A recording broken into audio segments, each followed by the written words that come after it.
Shalom, Yasharala. It's your brother Dawada, coming back at you with this here truth again.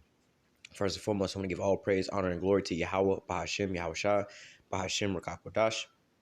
Double honor to the apostles and elders of great millstone that taught us this truth and never will. And salutation, much love for Yaki and pushing this truth and sincerity over the four corners of the earth and enduring afflictions to feed and edify the elect.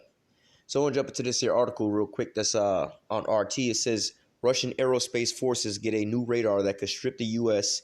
military of its trump card. All right. And this is something that I always go into as far as, the importance of Russia creating this S-400 and also selling this S-400, which the S-400 is a missile defense system.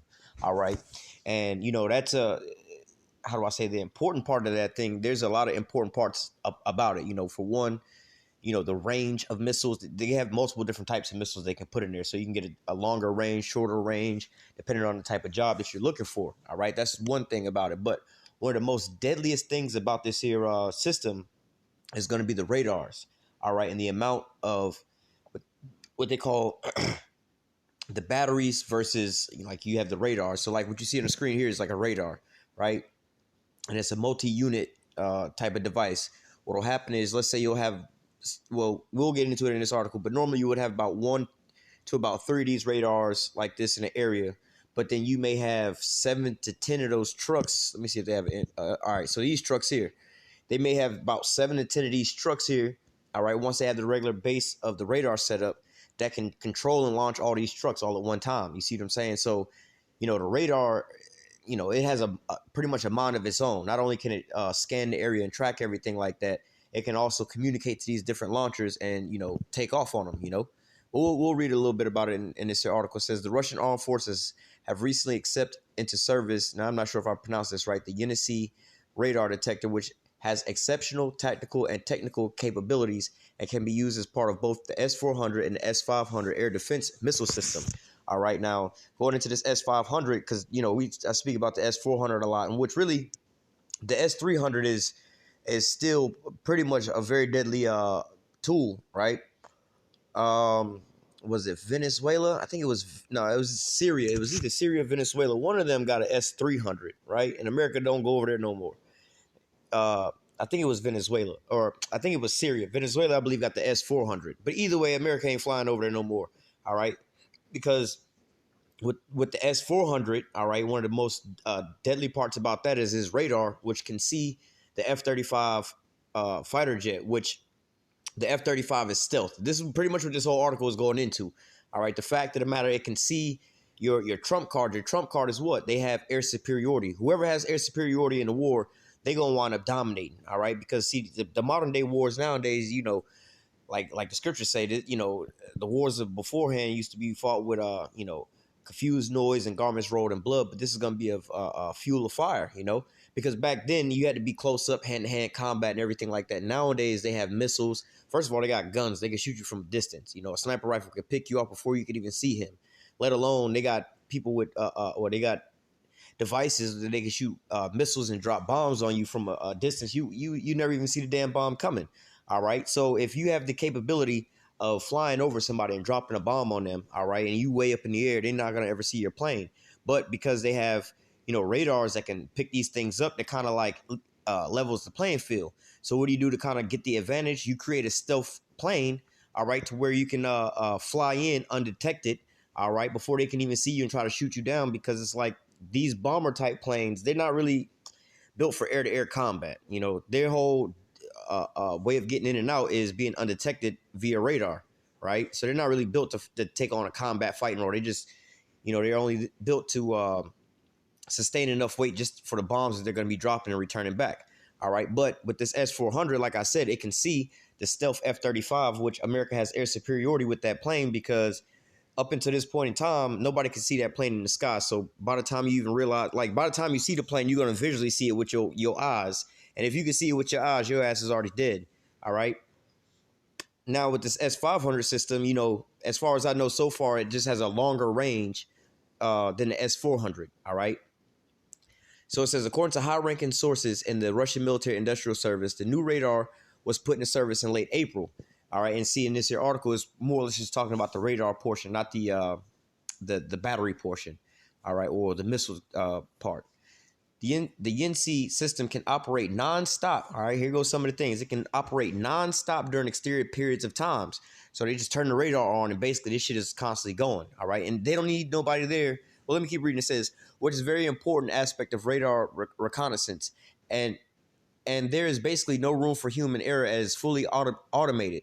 So once they turn these things on, this bad boy is going to constantly just be on and scanning the skies, right? This is why the big stress over Turkey getting this S-400, because if they was to turn this S-400 on, all right, the old version of the S-400 on, around the American F-35, which they have those planes over there. They're part of NATO. They have those planes. So if they turn that thing on around that plane, it's going to scan that plane and find all its vulnerabilities and weak spots, and it's going to update the system so that they, it's not even like, oh, I think that's an F-35. No, it's going to know for sure, because it's like, all right, we didn't scan it multiple times, got pictures of it. We know what it looks like on our screens and everything like that, right? So this whole plane they're still trying to perfect and develop is pretty much rendered obsolete. All right. It says the system is is a completely digital radar with an active phased array antenna. It's active passive radar that can conduct reconnaissance, detect aircraft, and designate targets for air defense weapons without going live. In other words, the Unity is capable of conducting radio surveillance. All right, so, well, let me keep reading. It says, the Unity, for instance, can send information about targets to the multifunctional radars of the S-400 and the S-500 missile system. So if you can see the importance of these things, they don't need no human beings to interact with none of this shit. All they have to do is go set this shit up and flip the switch to turn it on, and all this shit will start operating all together as one big ass unit. You hear about the Russian dead hand system. Hey man, the Most High is cold, man. The Most High is cold, man. Fuck America and what they got, man. America don't have no kind of technology, nothing like this. All their missile defense systems, it has to be man operated. They have to have somebody there to operate this shit, right? But with Russia, is all they got to do is develop it and turn the shit on, and it's gonna just connect to how do I say? So if you can imagine inside your house, you got Wi-Fi, right? You got your Wi-Fi router in the house. Now, as long as everybody in the house with all their devices know the Wi-Fi password, you come in the house, and most people's phones, if you've already got it set up, your phone will automatically switch over to Wi-Fi. Your tablet will switch on the Wi-Fi. Your TV will switch on the Wi-Fi. Everything is just going to automatically connect. All you have to do is make sure that router is on and plugged in, and you got your device on, and the Wi-Fi is on. It'll automatically connect. And if your apps need updating, it's going to automatically update.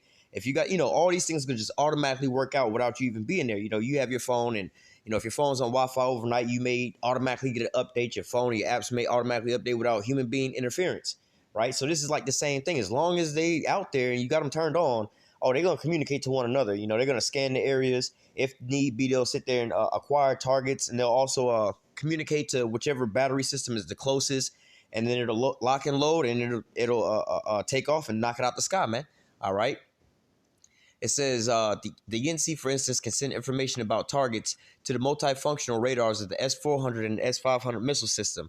The S-500 Prometheus system are expected to be introduced into service this year because all the components of the system are ready.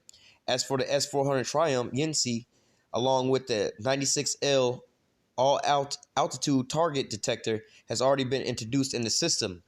The YNC radar is equipped with remote control stations which allow for effectively deal with jamming. For instance, the U.S. Air Force has been so successful in many local conflicts because almost every case, the air defense system employed by America's opponents were neutralized by powerful and well-organized jamming systems. So one of the things that the F-35 has now is basically has a jamming system on the front of its plane. So as it's coming in, it just jams all your radar. So along with the stealth paint that's on there, the way it's built where there's no like flat or straight lines on this plane, and also like I said, the coating that they have on the plane to where it reflects the radar beams and everything like that on there. This is how it's stealth. That's the way it achieves stealth mode. But it also it's shooting off a signal jammer basically. So if it was flying up, it would jam all your radars and you would go blind,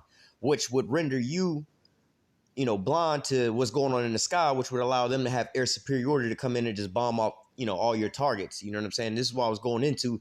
Well, if you got air superiority, then, you're going to pretty much win the battle. But if people can have air-to-air combat weapons, you get shot down. Well, how do we escape that? Well, we need to, first of all, make sure they can't even see us. All right. Well, how do you stop a plane that, is trying to counter all of that? Make sure you can see that plane and disable that plane before it can even reach your shores. All right. So it says they wouldn't derail the Yinsi, though. That's because it traces and assigns targets with higher precision when countering powerful jamming.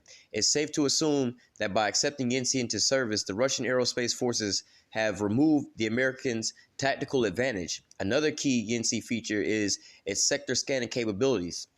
Most radars can only do circular scans. So if you can think about that, they only looking around, between a certain altitude, just going around. You see it on these movies where it's like maybe they in a submarine or a plane. They have, that little stick that's going around like the clock hand and showing the little dots. Well, this also can do, how do I say? That's just going around and around. But this can also do up and down, from ground all the way up into the air, like from down to up. So you got a full 3D scanning the area. It says this makes it possible for the radar to trace and assign ballistic missiles. All right, because like I said, they can retrofit the types of missiles that go inside of these battery launchers.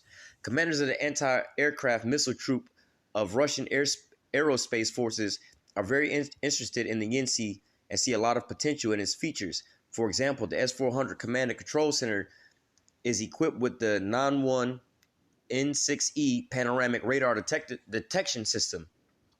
But the Yinsi continuous and lasting sector scan that will significantly improve the efficiency of air and missile defense, addressing ballistic missile threats and most dangerous zones. That's why the S-400 Command and Control Centers are going to be equipped with two radars, the regular 91N6E radar and the Yinsi. The Yinsi can also trace its own guided anti-aircraft missiles after launch and accurately detect whether or not the target is hit. Capable of target assignment of hypersonic targets, all right, they can hit the hypersonic targets. The Yinsi has another notable feature. For example, the Islander M missile first raised to high altitudes at about 100 kilometers, then starts intensive maneuvering going down, which makes intercepting it almost impossible. Approaching its target, the Islander M releases decoys, all right, which renders enemy radar systems completely useless. There are so many false targets on the screen that there is no way to effectively deploy air defense missile systems. The U.S. so far has failed to come up with any way to successfully counter this. And now this has been a problem since before they released the S-400.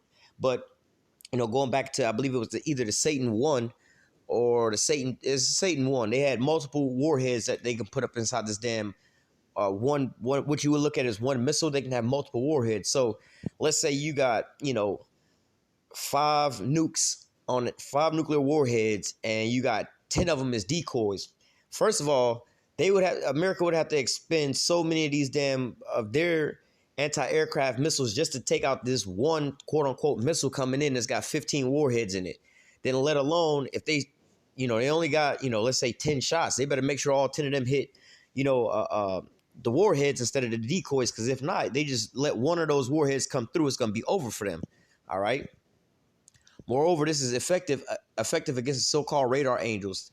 The meteorological phenomenon normally occurs over water surfaces and blank out portions of the screen by appearing as large numbers of false targets on both surveillance radars and missile guidance radars.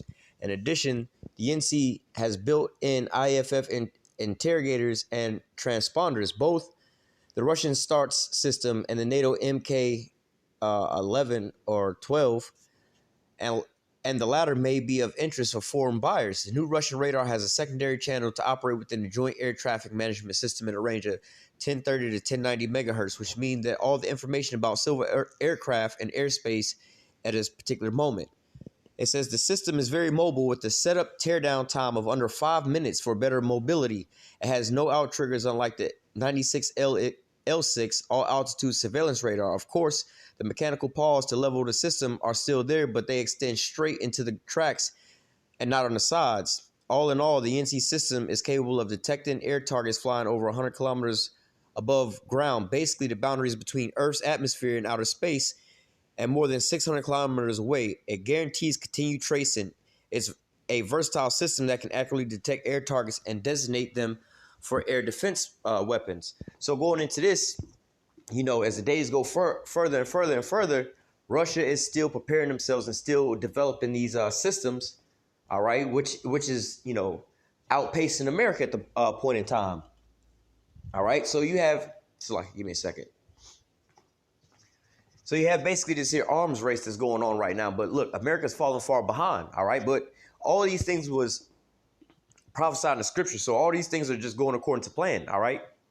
It should be no surprise to anybody that's in this here truth about these things, all right? All we're doing is seeing these prophecies speak loud and clear. In fact, I'm going to open up with that first. In the book of Habakkuk, we all know this, Habakkuk 2 and 3. It says, for the vision is yet for an appointed time. Let me start at 2. It says, and the Lord answered me and said, write the vision and make it plain upon tables that he may run that readeth it. And that's what we've been doing. We've been prophesying and breaking these things down and going into these things so that as you see these articles and things like that come up on the news, like nowadays, especially you've been watching my videos, you see something about this S-400 system or something like that, like, oh shit, this is prophecy starting to speak. Now we understand why it's such a big deal. Now we see why Turkey and America is bumping heads over this here S-400, and they supposed to be allies, but we can see how the beast is starting to hate the whore with that. We can see how Russia's preparing itself and becoming this great superpower. All right. Verse 3 says, for the vision is yet for an appointed time, but at the end it shall speak and not lie. Though it tarry, wait for it, because it will surely come. It will not tarry. And I can remember way back in the day, this was way before I came into the truth. But nevertheless, back in these days when I was like somewhat waking up to just politics and international things and, world leaders and stuff like that. I remember when Vladimir Putin first took office. All right. And at that point in time, Russia was basically a big ass third world country, all right, because of what America did to them during the Cold War, all right. They crashed their economy, basically crashed their, they set up people over there. So these people that were set up over there pretty much just, plundered everything over there, all right. So they crashed the economy, which left the infrastructure to be failing and everything like that, all right. Then the military industrial complex, basically, they wasn't getting no investment, so they wasn't really building up anything, right? So everything, they was just a big ass third world country. But since Vladimir Putin got into office, well, let me just go ahead and get into scriptures because it's gonna go into that. This is Ezekiel 38. Ezekiel 38 and 1, it says, and the word of Yahweh came to me, saying, son of man, set thy face against Gog, the land of Magog, the chief prince of Meshach and Tubal, and prophesy against him, and say, thus saith Yahweh power, behold, I am against thee, O Gog, the chief prince of Meshach and Tubal, and I will turn thee back and put hooks into thy jaws. All right. So going into that, I will turn thee back. All right. Going back to that USSR state, the Soviet state, that big conglomeration, it was one big ass nation, more or less to say. But then again, like after the fall of the Soviet Union, all right, they became a bunch of the smaller nations and everything like that. So, and that was a point in time where their whole economic collapse started happening as well. That was when their economic collapse started happening, and they stopped building on their military and everything like that. So hey, they was in a dead state. But now, like I said, when Vladimir Putin came into office, first thing first he did was start beefing up their economy. All right, bringing up the value of their dollar. All right, they started with international trade. Like they got the natural gas that they're trying to trade out now. All right, they're using their money also to buy and trade with their money with international partners. All right, they're increasing their military and everything like that. So you go from a nation that, that nobody really wanted to touch their money, all right, to now they're actually making big transactions with their money. All right. They was also trying to set up the BRICS nations to get off of the SWIFT system, which is basically how they transmit money and everything like that. But nevertheless, they're trying to break away from that. All right. Now, you also see them as far as going from buying oil to now they're producing and selling oil. And if not, they damn near got the best deal on the block right now. All right. And they're steadily right now. There's an article in the paper now about them developing another, 2 or 3 more pipelines. All right. So, they're just advancing like crazy. And again, they're exporting to these other nations, becoming like not to say a superpower, but one of these international players on the field right now, man. All right. But then also with their military. All right. So now, back then, America had a way better military than them. Well, in fact, they had the same capabilities because they just stole all of their shit from Germany and they just split the stockpile. But like I said, they wound up crashing Russia, to where it was just basically a bunch of people that was over there that was set up to just to plunder all of Russia. The leaders that was just there, they was set up just to plunder everything and not really build up Russia, right? But now, and America had that whole time to just develop and develop and develop their military. And so Russia was so far behind, maybe 20, 30 years behind them. But then all of a sudden, when Putin got into office, well, guess what? They started developing their military weapons. They came out with the Satan 1 missile, all right, the Satan 2 missile, all right, and I believe it was either last year or the year before last, all right. Well, they was developing the S-300. They got the S-400 now, all right. Now they're working on the S-500, about to put it into how they say active duty by this year. They all the way up to the S-900, all right, which is in development, which they said they can hit your nukes while they're still in the silos, all right.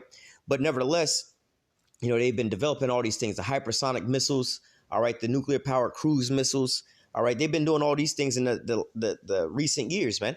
All right. So it says, I will turn thee back and put hooks into thy jaws, and I will bring thee forth and all thy army, horses and horsemen, all them clothed with all sorts of armor, even a great company with bucklers and shields, all them handling swords. Persia, Ethiopia, and Libya with them, all them with shields and helmet. All right. So as we're reading through this, you keep seeing how they keep talking about shields, helmets, armor. All right. All these things here are what? Your defense systems. All right. Just like trying to stop from getting shot with a bow and arrow in the olden days, a flying projectile. All right. You would need a helmet or something like that. Right. So, well, today, if you don't want your nation to get a attack from basically a bow and arrow to take a headshot or incoming raining down projectile on you, what do you need to do? Set up a missile defense system to protect you from something raining down on you. So this is the modern day shields and things like that they have developing right now. And again, not just the missile part of it, the radar part of it. All right, because this radar is acting as a shield before you even get close. All right. It says Persia, which is Iran, Ethiopia, Libya with them, all of them with shields and helmet. Gomer and his bands, and the house of Tomargah of the north quarters and all his bands, and many people with thee. Verse 7, all right, like I was going into earlier about when Vladimir Putin got in office, it says, be thou prepared and prepare thyself, thou and all thy company that are assembled unto thee, and be thou a guard unto them. All right, so, this is basically Russia preparing themselves, all right, for that great day of the Lord, man. All right, when the Lord is going to send them up against America to basically wipe it off the face of the earth. All right, because they're going to be the ones that's going to implement the Lord's plan. Let me see if I can find that real quick.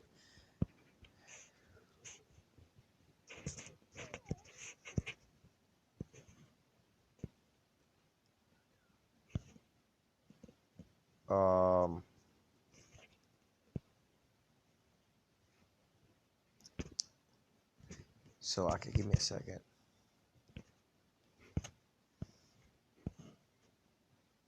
Oh, wait. Yep. Jeremiah 51:11, it says, make bright the arrows, gather the shields. All right, they have these smart weapons now. The Satan 2, which can reposition itself, have decoy warheads. All right, and then also the shields, S-400, S-500, and the radars that come along with them. All right, make bright the arrows, gather the shields. Yahweh have raised up the spirit of the king of the Medes. All right, put that into Vladimir Putin's mind. For his device, all right, those nukes is against Babylon to destroy it, because it is the vengeance of Yahweh, the vengeance of his temple.